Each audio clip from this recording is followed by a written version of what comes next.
téléspectateurs de Zatra. Bonjour tout le monde. Bonjour. Alors aujourd'hui, nous allons parler d'un sujet phénoménal qui touche l'international. Alors oui, je ne sais pas si tu as eu la chance d'écouter la déclaration de Donald Trump, le président actuel des États-Unis d'Amérique. Même s'il n'a pas encore prêté serment, qui va être le 20. Alors dans son allocution, Donald Trump a parlé de plein de points, de sujets pertinents. Mais nous allons toucher la transsexualité. Il est vrai que de plus en plus, tu sais, de jeunes hommes et femmes ont recours à la chirurgie pour changer leur sexe.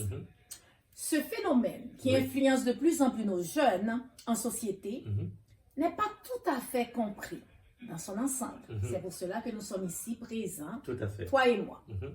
Maintenant, suite à la déclaration du président américain qui promet son premier jour, dès son arrivée à la tête de la Maison-Blanche, d'interdire les transsexuels dans toutes les institutions d'État, cela risque de faire couler beaucoup d'encre.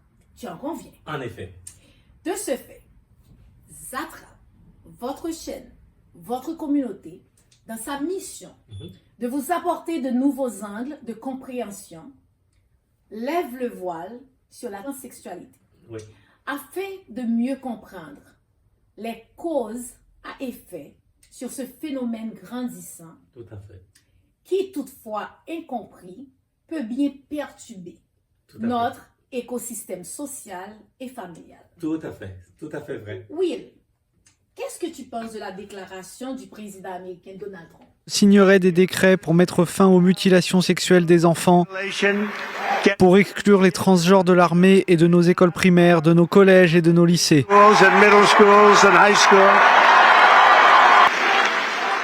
Nous empêcherons les hommes de participer au sport féminin. Sous l'administration Trump, la politique officielle du gouvernement des États-Unis sera qu'il n'y a que deux genres, masculin et féminin. Et dans la déclaration de Donald Trump, il y a plusieurs volets qu'il faut voir. Et interdire les transsexuels dans l'armée, ça revient à Donald Trump comme étant président. Il a le droit de faire. Mais si on va généralement dans la vie de personnes, et je pense que cette décision pourra probablement freiner l'évolution, surtout chez les jeunes, et qui de plus en plus veulent changer de sexe. Et c'est un phénomène mais beaucoup de parents souffrent à cause de ça énormément. Parce que si on regarde, par exemple, la Norvège, la Suède, il y avait déjà le pionnier dans ce qu'on appelle des hormones, blocage de puberté pour les jeunes. Ils ont fait marche arrière parce qu'ils se rendent compte que ça perturbe trop et il n'y a pas des études qui assurent suffisamment sur ces médicaments que les jeunes prennent pour bloquer leur puberté. Est-ce que tu penses que c'est une pression sociale aussi qui les a fait reculer ou bien ça va encore plus loin? Je pense que ça va encore plus loin parce que ils se rendent compte que après 10 ans, beaucoup de gens, il y a le taux de suicide chez les personnes trans qui sont très élevés. Ah oui? Oh oui, beaucoup. Parce que je ne sais pas si tu te rappelles aussi, quand il y a eu, tu sais, cette lancée, on disait, alors on nous faisait croire que le fait de changer, tu sais, de sexe pour les jeunes allait diminuer le taux de suicide chez des personnes qui se recherchaient comme êtres humains, qui n'étaient pas sûrs de quel sexe qu'ils voulaient, tu sais, de quel sexe ils voulaient, je cherche mes mots. Oui, qui s'identifient comme homme ou femme. En tant qu'homme ou en tant que femme. Alors là, maintenant, tu me dis c'est tout à fait le contraire suite à des statistiques, des données médicales qu'ils ont en Norvège. En Norvège et la Suède, Surtout la Suède était la pionnière en la matière. Et ce qu'il faut comprendre, qu'est-ce qui peut pousser une personne à changer de sexe? Et si on prend par exemple la base sans aller à la transsexualité, il faut tout d'abord aborder le sujet par couple de même sexe. Pourquoi un homme peut vouloir être avec un homme, pourquoi une femme peut vouloir être avec une femme. Et chez les Taïnos, les Premières Nations, ce que beaucoup de gens ne savent pas, et il n'y avait pas de terme de l'homosexuel, de lesbienne, tout ça, c'est des choses qui vont arriver après toutes ces terminologies. Chez les Taïnos, les Premières Nations, qu'on peut dire ici, et on définissait les couples de même sexe étant 2 esprits femmes, 2 esprits hommes. Donc c'était comme ça pourquoi? Parce que ces gens-là, ils avaient une connaissance accrue de la spiritualité, de qui pourrait être l'esprit versus l'état psychologique et l'état physique. Ils avaient parfaitement la connaissance de la Trinité, que beaucoup de gens aujourd'hui, et même parmi les religieux, ne comprennent pas tout à fait la Trinité au niveau d'une personne. Donc il fait à ce moment-là, et il n'y avait pas encore cette technologie qu'on pourrait recourir à des pratiques pour changer d'essai de transsexualité, mais les gens, ils s'exprimaient autrement. Il y avait toujours, même si on regarde l'Inde avait déjà admiré les gens qui étaient efféminés, les gens qui se travestissent dans l'époque, il n'y avait pas encore la technologie pour changer de sexe, mais l'Inde, ils vénéraient les gens qui étaient très féminins, qui s'habillaient en femme, qui voulaient être femmes, parce qu'ils savaient que c'était l'esprit, c'est un esprit qui les réclamait. Alors, est-ce que tu parles au niveau de culture ou bien est-ce que tu parles au niveau spirituel? Au niveau spirituel. À eux, mais qu'est-ce qu'ils cherchaient là? Est-ce qu'ils cherchaient, tu sais, c'était le moyen pour eux, selon leur culture, que quelqu'un qui était, disons, efféminé ou embrassait 2 sexes distincts avait plus de, je ne sais pas, de façon de transiter vers le spirituel? Est-ce que c'est ça? Qu'est-ce qui poussait? Eh bien, exactement. On est physiquement femme ou homme. L'esprit qui peut réclamer quelqu'un peut être un esprit féminin. Donc, quand cet esprit-là se manifeste, c'est pour cela qu'on vénérait ces gens, parce qu'on savait qu'ils avaient un don spirituel, quelque chose spirituel. Quand l'esprit réclame cette personne, qui par exemple, on prend l'exemple qui est plus connu, comme un homme, le plus souvent c'est ce qu'on voit. C'est un esprit féminin qui réclame cette personne. Et cette personne, quand il pense, pas dans sa tête, mais quand il se projette dans son esprit, qu'est-ce qu'il voit? Il voit une image de femme. C'est pour cela qu'il faut faire très attention. Beaucoup de gens peuvent penser que c'est des gens malades, qui sont psychologiquement malades. Leur état psychologique, le plus souvent, sont intacts. Ils ont un problème d'esprit spirituel. C'est l'esprit qui réclame. Donc, quand la personne pense, s'il ne se regarde pas dans un miroir, la personne, quand elle voit une femme dans son esprit. Et c'est pour cela, si une personne trans, par exemple, le plus souvent, avant, une personne, par exemple, un homosexuel très efféminé, il peut dire que je me sens femme, mais il se sent femme parce que dans son esprit, c'est une femme qu'il se voit femme. Et c'est ça qui va pousser, et dans le fait qu'il se voit femme, il va vouloir ressembler aux femmes. D'où les gestuels de femmes, d'où s'habiller en femme, d'où porter tout ce que les femmes portent, parce que ça leur permet d'exprimer la femme qu'ils voient dans leur esprit. Alors, ce que tu veux me dire, il n'y a pas vraiment de distinction psychologique entre une personne qui pense que moi, disons que moi, Loussa, je me vois comme Lousseau, exemple. Je prends un nom.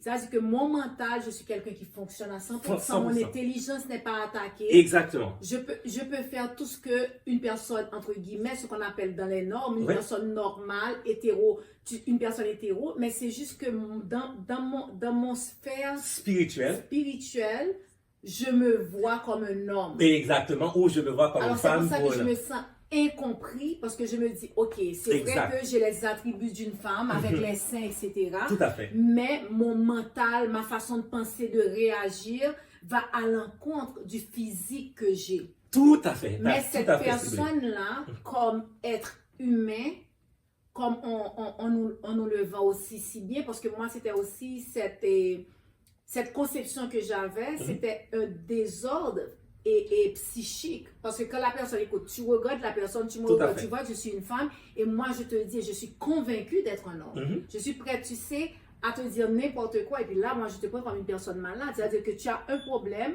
il y a vraiment une distinction terrible entre la réalité et ce que tu crois être réel. Tout à Donc, fait. ce que tu essaies de me dire là, c'est que la réalité de la personne est déformée, si tu me permets ce mot-là, dans un niveau très intense qui est le niveau spirituel, pour un esprit qui pousse cette personne à se voir, à embrasser un autre sexe. Exactement. C'est ça que j'essaie de me dire. C'est l'esprit de la personne qui est, par exemple, elle se voit comme femme, ou pour une femme qui se voit un homme, peu importe, vice-versa. Ben, je reste dans la partie de l'homme qui, le plus souvent, c'est le plus connu aussi, c'est le plus souvent, le plus fréquent. Donc, cet homme qui se voit, quand il se regarde dans le miroir, pourquoi, là, tu abordes quelque chose de très important, qu'est-ce qui va faire une disconnexion psychologique? C'est quand il se regarde dans le miroir, il voit un physique d'homme, mais dans son esprit, c'est une femme qu'il est. Et c'est ça qui fait que la dissonance qui peut affecter entre les deux, donc qui peut amener le côté psychologique dont tu parles, qui est vraiment vrai, parce qu'à chaque fois, et c'est ça qui va pousser la personne à la transsexualité, à changer de sexe, à se féminiser pour ressembler à l'esprit quand il regarde le corps physique devant un miroir, qu'il arrive à voir que je suis une femme. Ok, je comprends. Alors, oui, dans ce cas-là, alors, ok, en résumé, parce que je suis sûre que les personnes qui nous écoutent aussi, à travers Zatra, tu viens d'apporter un point très important.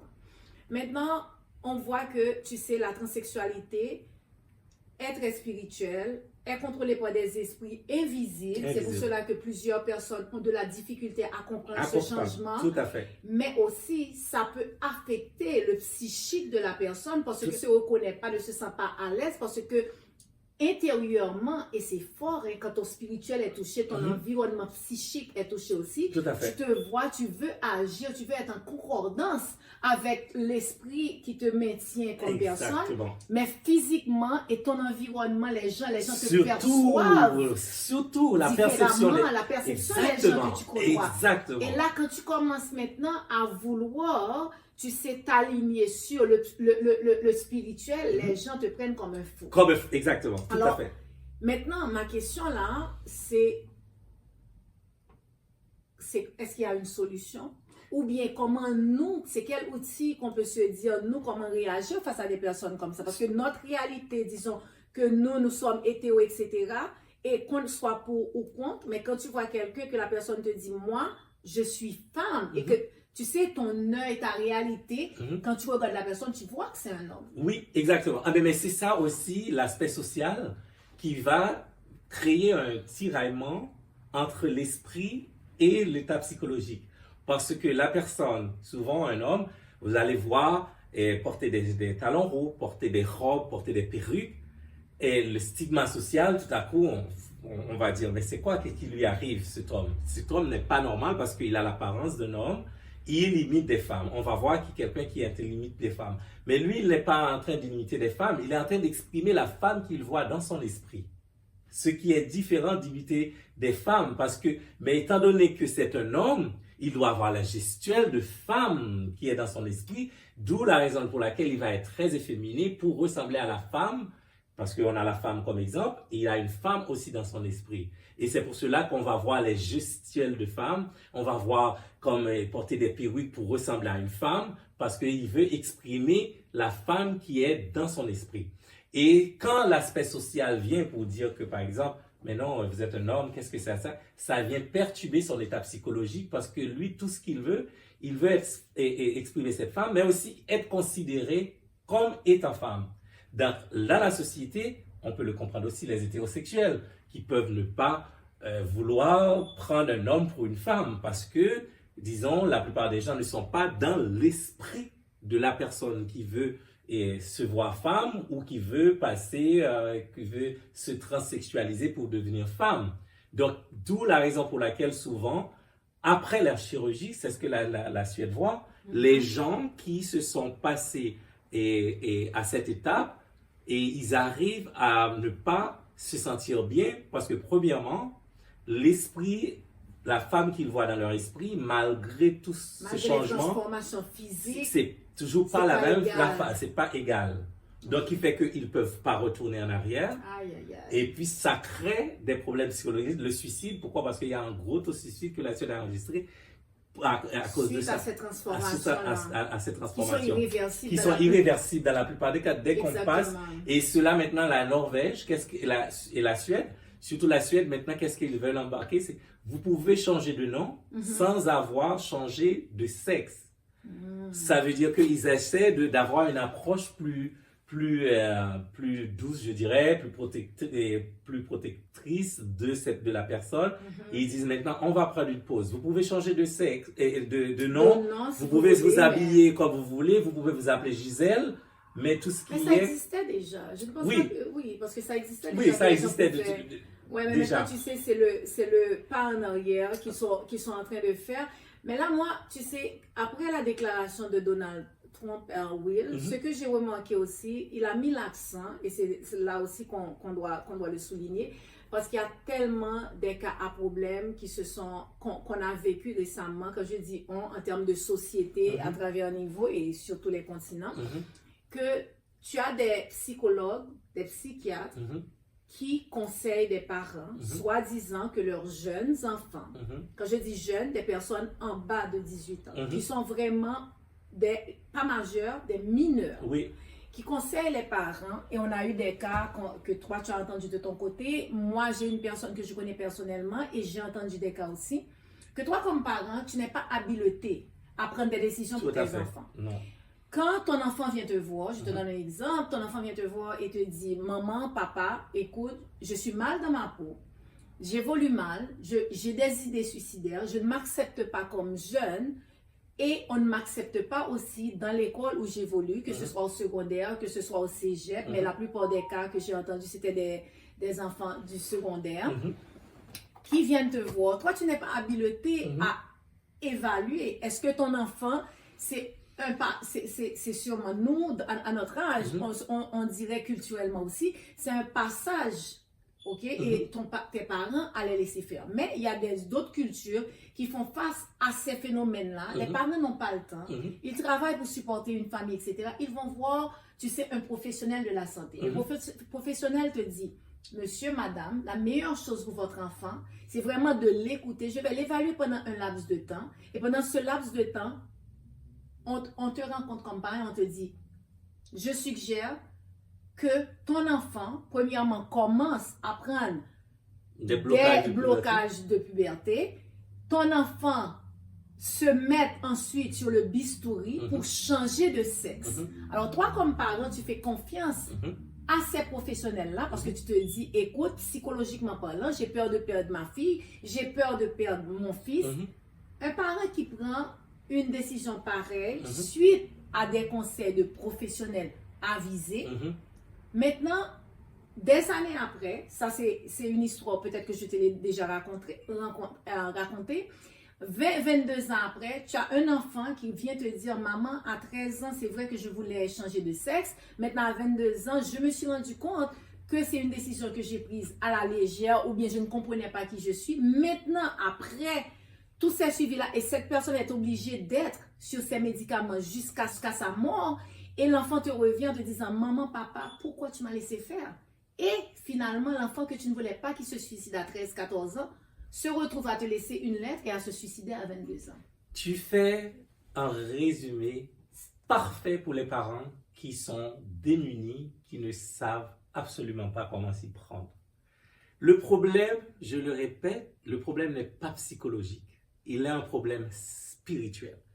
Et malheureusement, tous les fameux psychiatres, psychologues, c'est pas leur niveau. Ils ne comprennent pas, bien souvent, ils ignorent le niveau spirituel qui est je peux dire, le fil conducteur de tout ça.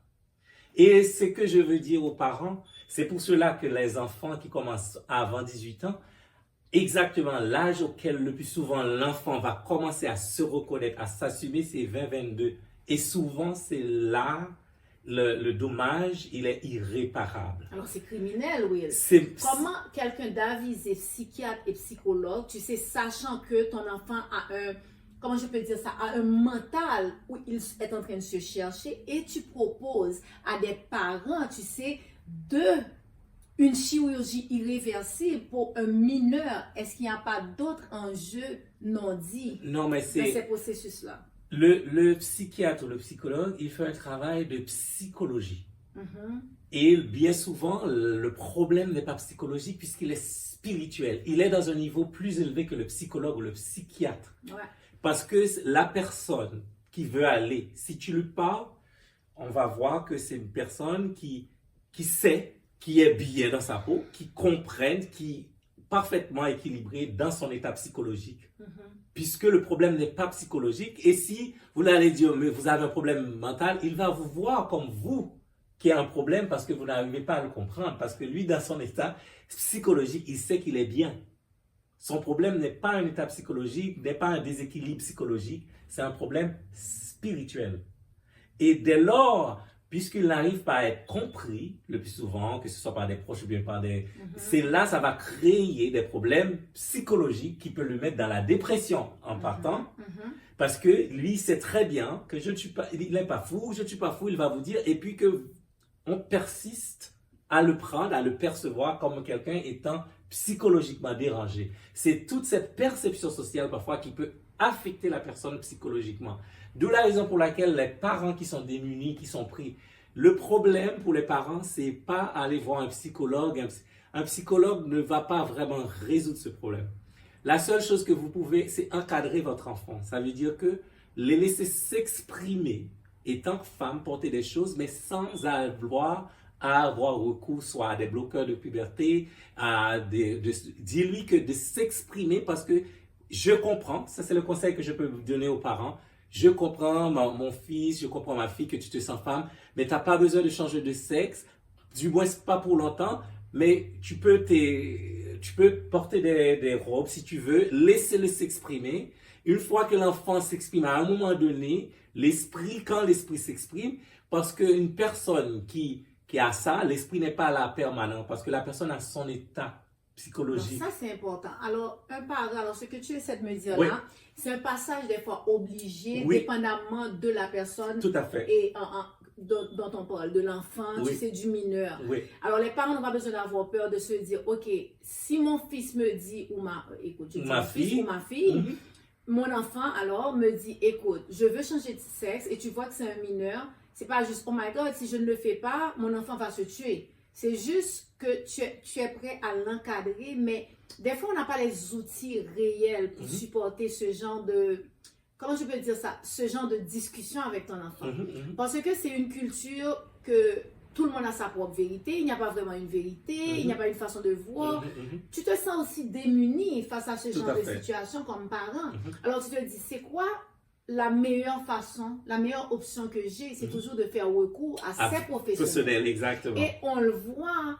On est en train de le vivre là en 2024-2025. On voit que ces professionnels-là te disent la meilleure chose, c'est tu le mets sous bistouri, il y a des prescriptions énormes. L'enfant, on te prescrit 5-6 pilules pour que ton enfant puisse être normal et s'accepter comme il est. Alors maintenant, si tu me dis c'est plus un problème à ce niveau-là, moi comme parent, je fais quoi? Oui, exactement. D'où la raison pour laquelle.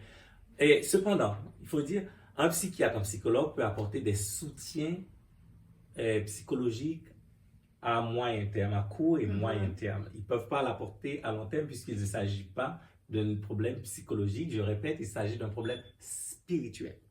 Donc la dimension spirituelle, si on ne le prend pas en conséquence, on ne comprendra absolument rien.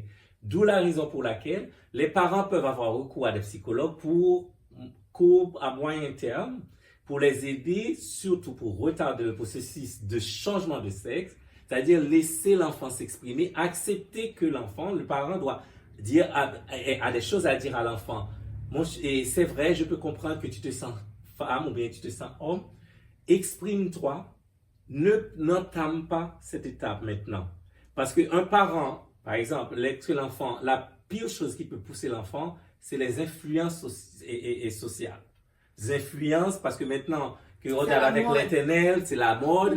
Donc ça aussi, c'est quelque chose qui peut influencer l'enfant, qui fait que les parents, il sera démuni, il ne saura pas quoi faire. Donc c'est encadrer, d'où l'encadrement du parent est important, de comprendre qu'il ne s'agit pas d'un problème psychologique. Faire recours à des psychologues peut aggraver la situation parce qu'on va lui dire, bon madame, on va le conseiller que l'enfant passe. Peut-être qu'ils ont des intérêts aussi parce que je me dis en tant que, écoute, je ne critique pas tous les psychologues ou psychiatres parce que moi, j'en suis pas un, j'ai pas des connaissances poussées pour le faire non plus. Mais je me dis en tant qu'humain aussi, alors je laisse le côté, tu sais, et le côté de formation, le côté d'éducation, des psychologues, etc.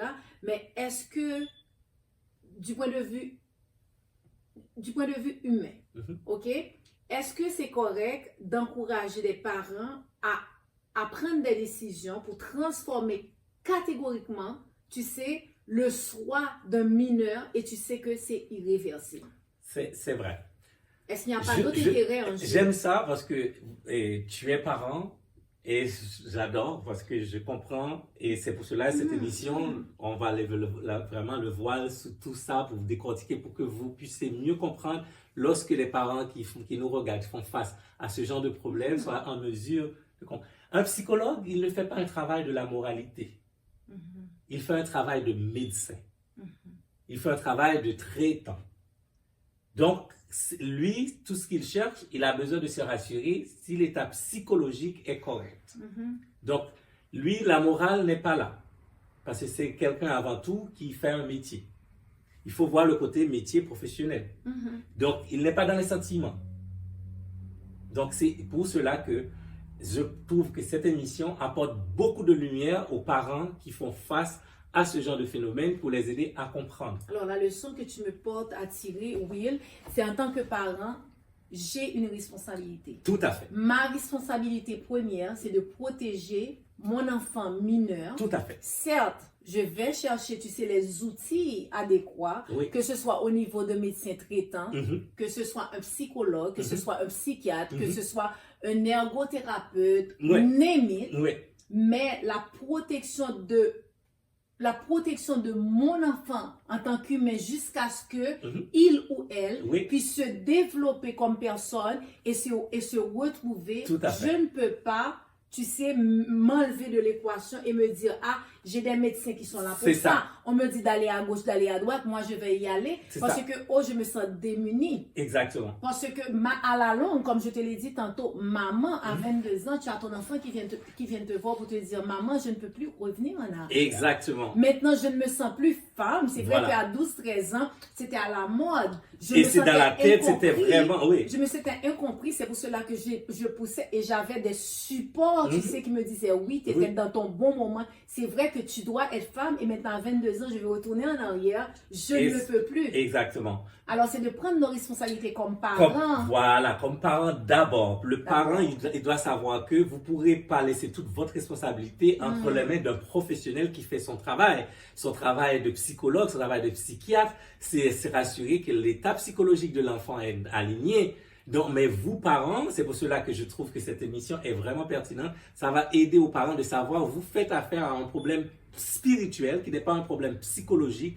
D'où votre intervention, votre encadrement étant parent, à dire l'enfant, c'est normal, et vous exprimez spirituellement, vous vous sentez comme ça, mais laissez l'esprit s'exprimer. À un moment donné, le fait que vous l'encadrez, l'enfant a besoin de s'exprimer. Quand il s'exprime, à un moment donné, au cours de son développement, il va se rendre compte que vous lui faites du bien parce que vous n'avez pas laissé et vous n'avez pas et non plus lui laisser influencer étant parent. C'est ça aussi. Il faut que tu prennes tes autorités parentales, encadrer l'enfant pour son bien-être, mais non plus ne pas laisser toute ta responsabilité entre la main d'un psychiatre ou un psychologue.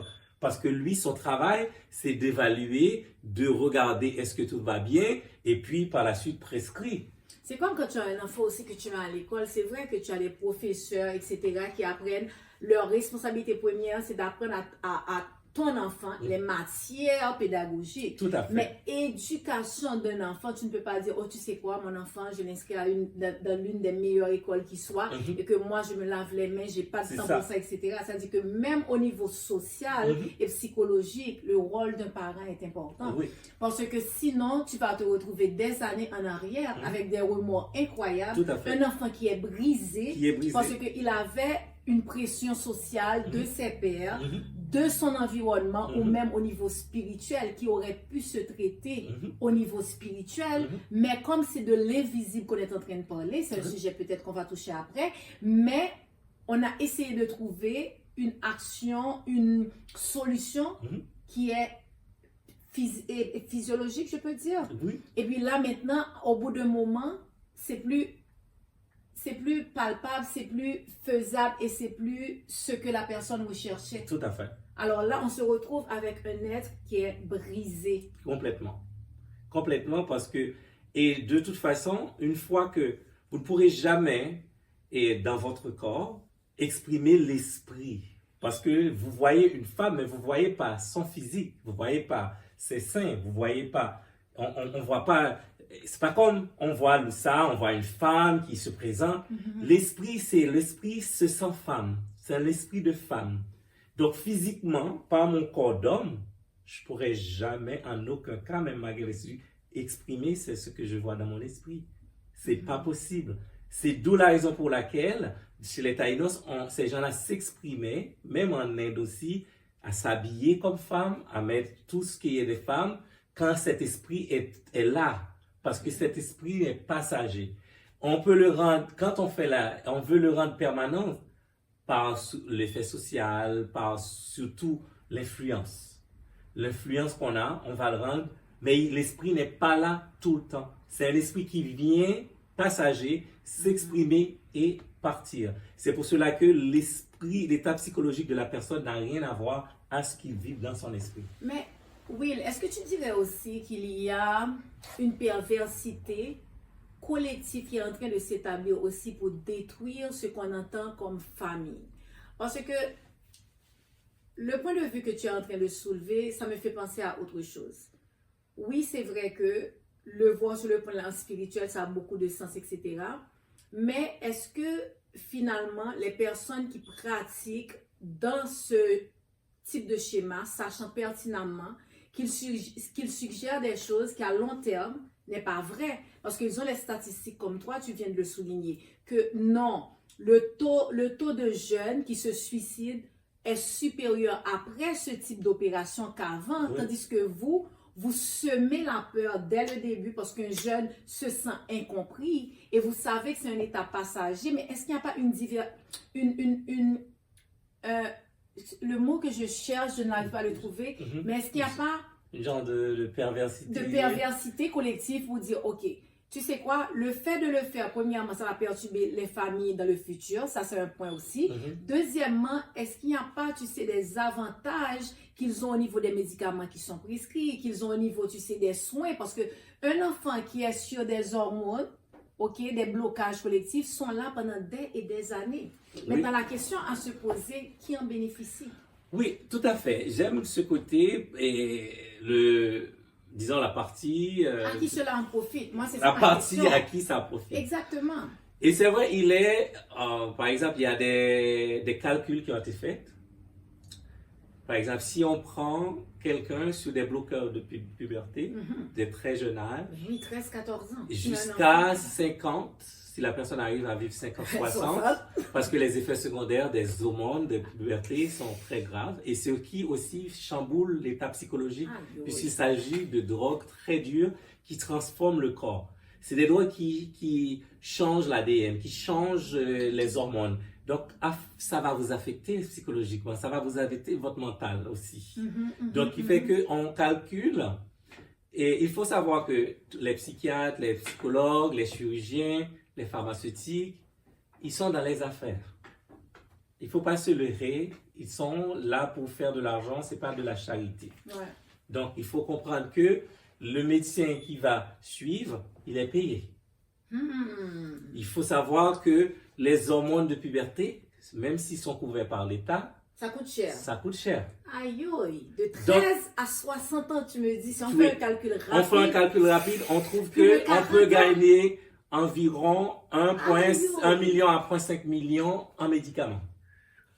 Par personne. Par personne. On est en train de détruire le psy, right? Oui, exactement. Tu es en train de détruire un psy sur 40 années de vie. Oui. Et là, tu parles des hormones. Des hormones, sans compter. Et maintenant, les autres aspects que la personne a besoin d'un psychologue. D'un psychologue, tu tout à sais, fait. Des rencontres mensuelles. Et peut-être d'autres maladies qui va lui apporter pour prendre d'autres médicaments.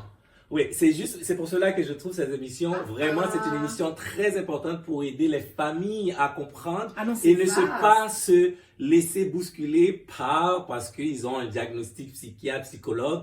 Il faut que les parents soient responsables d'encadrer leur enfant. Et c'est pour cela que je trouve que Zatra apporte vraiment une lumière pour que les parents qui sont pris au piège avec toute la pression sociale, des influenceurs, maintenant il y a plein d'influenceurs trans, tout ça, ils ne disent pas, la statistique ne donne pas ça, surtout en Amérique. Nous sommes au Canada, c'est pour cela, les parents qui veulent, regardez sur la Suède, on va mettre des références des études qui ont été menées. Il faut que les parents soient responsables de savoir que vous ne faites pas avec une affaire psychologique, c'est plutôt spirituel. Et un psychiatre n'est pas doté pour comprendre la spiritualité puisque ça ne fait pas partie de sa formation. Un psychiatre, il va regarder l'état psychologique, le comportement et il va juste analyser ce qui est dans la surface. Mais l'esprit, il n'aura pas, c'est pas d'information. Il n'a pas les moyens, il n'a pas les compétences pour comprendre ça. Donc c'est là le problème aussi qui fait que il y a beaucoup de jeunes qui se suicident, beaucoup de gens, même des adultes qui l'ont fait, qui se trouvent misérables après, qui se suicident aussi parce qu'ils sont pris dans un corps et là maintenant ils voient que l'esprit c'est pas tout le temps là, donc il faut qu'ils continuent dans ce schéma, qu'ils se retrouvent plus. C'est un tourbillon sans fin puisqu'il s'agit d'un état spirituel, je répète. C'est pas un état psychologique, c'est un état spirituel. Donc, on fait face à des phénomènes spirituels. Donc, c'est sûr que ça fait les affaires puisque il faut comprendre un système qui est là. C'est un marché aussi. C'est un marché, bien sûr. C'est un marché lucratif. Tout à fait. Parce que moi, ce que je regarde, je vais au-delà de cela.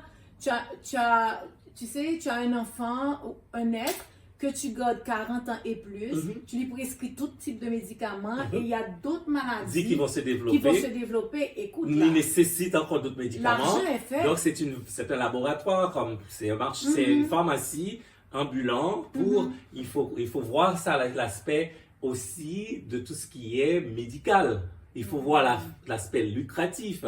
Donc votre enfant dans votre probablement et crédulité à croire que le psychiatre ou le psychologue a décharge de vous responsabiliser pour écouter un psychologue, un psychiatre, mais étant parent, vous n'aidez pas votre enfant à comprendre. Et c'est pour cela que je trouve que cette émission attrape la voile pour que les parents puissent prendre la responsabilité et encadrer l'enfant pour laisser l'enfant exprimer cet état d'esprit spirituel. Après, avec le temps, vous allez voir comment votre enfant va retourner dans le droit chemin. Et par la suite, si jamais il veut continuer mais étant adulte, mais au moins vous lui donnez la chance de pouvoir décider de lui-même. Mais c'est sûr, s'il est commencé jeune de 20 à 22 ans, c'est forte chance que votre enfant se retrouve dans le droit chemin. Donc c'est pour cela que les parents ont une responsabilité parce que ce soit un psychiatre, que ce soit un médecin chirurgien, il est dans un système médical,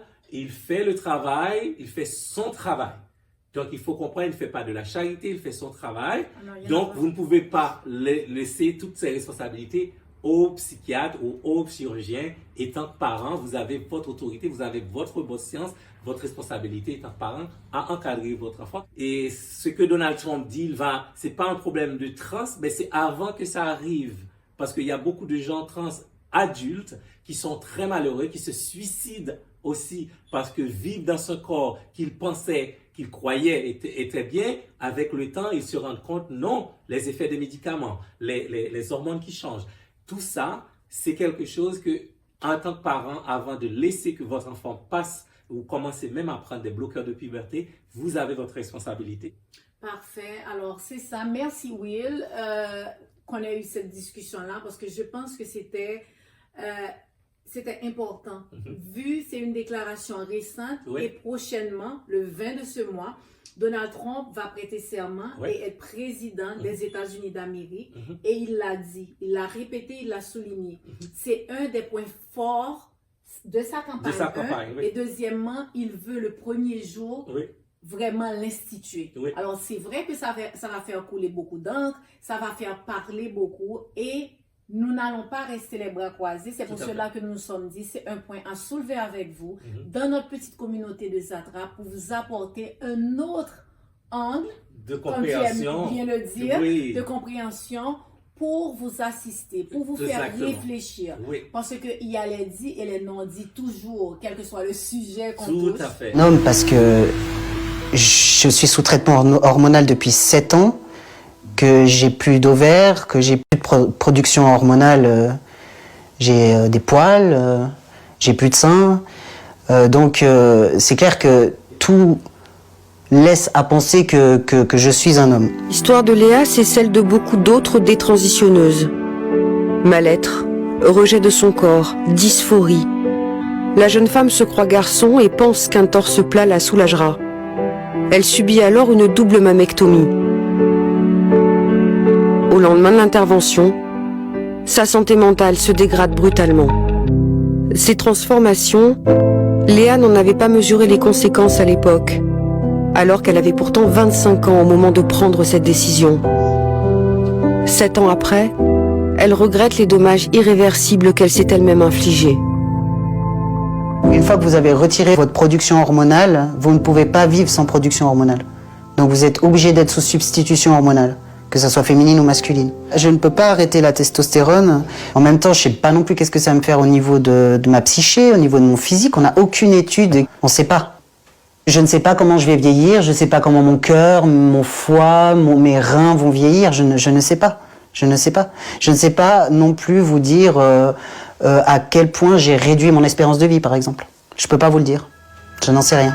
Il ne faut pas se voiler la face. Tout à fait. Il y a toujours des intérêts. Que ce soit des intérêts politiques, que ce soit social ou autre.